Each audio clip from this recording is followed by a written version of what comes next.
There's one piece of writing advice that most new authors get totally wrong. I guarantee that you've heard it before, but do you actually know what it means? Do you know when to apply it and when to disregard it? Okay, what is the most misunderstood piece of writing advice out there? It's show, don't tell. You may think you know what this means already, but let's truly break it down, because showing is not always better than telling. This is something I coach many of my editing clients on, because understanding how to implement this advice the right way is essential to strengthening your skills as a storyteller. So let's demystify what show, don't tell really means. Boiled down, this tip is meant to encourage writers to use sensory detail and action to convey elements of the story rather than using straightforward or plain descriptions. The concept is often attributed to Russian playwright Anton Chekhov, who famously said, "Don't tell me the moon is shining,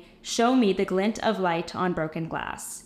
The idea is that showing allows us to be immersed in the character's environment and experience and infer things for ourselves, rather than the narrator or the writer telling us things more explicitly and directly, which is often less engaging and doesn't place us in the character's head and body directly. For example, if we're told that a character is angry, we're not likely going to have as much of an emotional response or connection to that as we would if you showed us what those feelings of anger felt like and entailed materially. While show don't tell as a general rule is helpful and valid, it is often misunderstood.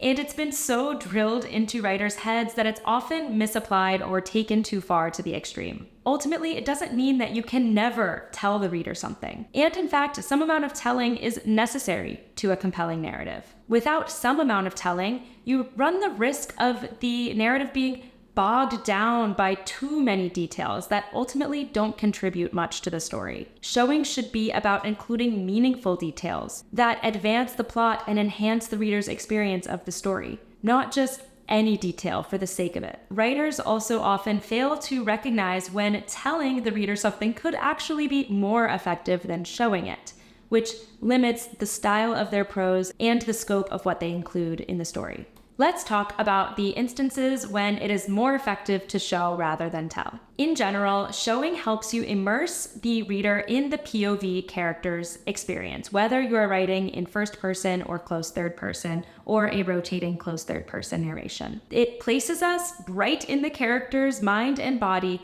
rather than you describing it as a narrator from a distance. It's especially important to show characters' emotional reactions and responses to consequential moments in the story. This helps the reader feel the impact of these emotionally charged scenes. Let's look at a basic example.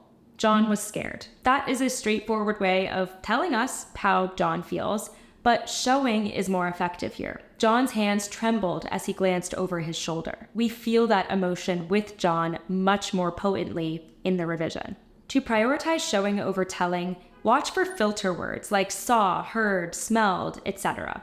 Many times you can simply describe what is going on and the reader will already infer that we are experiencing it from the POV character's perspective. For instance, let's take this line. She heard the train coming over the tracks. Instead, you could say, the room shook as the low rumble of the train grew nearer, its steam engine hissing as it passed. Because we're already in that character's POV, we understand that she is hearing it. Another place where showing works much better than telling is to reveal the personalities and prominent traits of your characters. Rather than telling us what they're like, show us what they're like through their dialogue and their actions. Here's an example.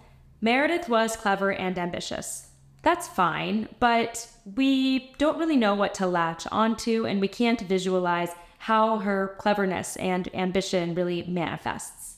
Try something like this instead. Meredith set up her lemonade stand right outside the baseball stadium, knowing it'd get more foot traffic than on her quiet block. Here, via the action that we're seeing Meredith take, we understand that she is both clever and ambitious. If you're finding this video helpful, please give me a thumbs up. It helps my channel out a lot and lets me know that you're enjoying it. Also, if you haven't yet subscribed, hit that subscribe button. Every week, in addition to these writing tips, I also offer insight into the publishing industry, as that's my professional background as a book editor, and I'd love to have you join us. Now that we know when showing is more effective, let's talk about when telling is more effective. Telling can be helpful in transitions. If you need to discuss a certain passage of time, or you want to summarize some events that happened off stage that aren't really important to the main plot, telling is perfectly fine. For example, if the main action of a scene occurs when your character returns home from work, you don't need to show them at the office, eating their lunch, then commuting home. You can begin that scene right at the main plot action, just summarizing what happened earlier in that day. Another instance where telling works well is on certain background details or backstory that you don't necessarily need to show us. For instance, if we need to know the context of a relationship, such as that two characters have been best friends since high school, we don't necessarily need a full flashback to the time that they met and how they became friends. That would probably take up a whole novel in and of itself. You can simply tell us that they have been best friends since high school, maybe give us a few anecdotes or details about how they became close, and that will be perfectly fine. Of course, I'm not saying don't include any flashbacks. Flashbacks can be an amazing technique to deepen your characterizations, but make sure they are relevant and contributing to the plot. Not every single piece of backstory has to be a flashback. Sometimes you may also want to use a little bit of telling to incorporate character interiority. This is when you give the reader a glimpse into what's going on in the POV character's mind, and it is so important to effective fiction. In fact, I did a whole other video just on character interiority, so I will link it in the description. There's often confusion about showing versus telling relative to character interiority. And the truth is that you can incorporate character interiority via showing and telling, and both can be effective. If you find yourself telling us what a POV character is thinking here or there, it's not necessarily a bad thing. And in fact, you can strategically use moments of telling to enhance the flow of the story and grant us more access to that character's mind. Here's an example where you might use telling to incorporate some character interiority. "Are you still planning to come to Naples this weekend?" Jill asked as she folded a sundress. "Oh yeah, definitely," Paula's voice cracked.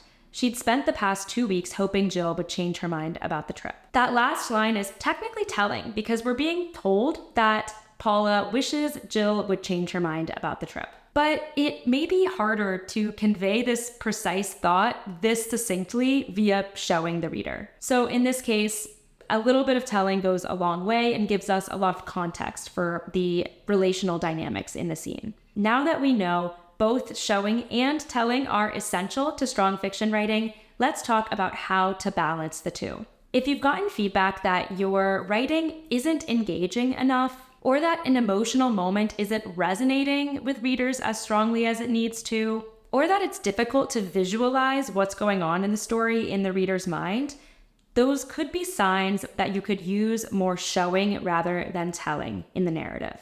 You likely need to work to place the reader more directly in the character's experiences. On the flip side, if you get feedback that your scenes are a bit clunky and overloaded, or the narrative spends too much time on inconsequential moments, or you get feedback that your character interiority is lacking and we don't fully understand why the characters do what they do, then you may want to incorporate a few more beats of telling, both to skim through the parts of the narrative we don't actually need to be shown, and to grant us more access to what's going on in the character's mind. I challenge you to drop me a comment with 2 lines from your current work in progress, one where you are showing and one where you are telling. And if you're looking to strengthen your current draft even further, download my free story self-assessment worksheet. The link is in the description.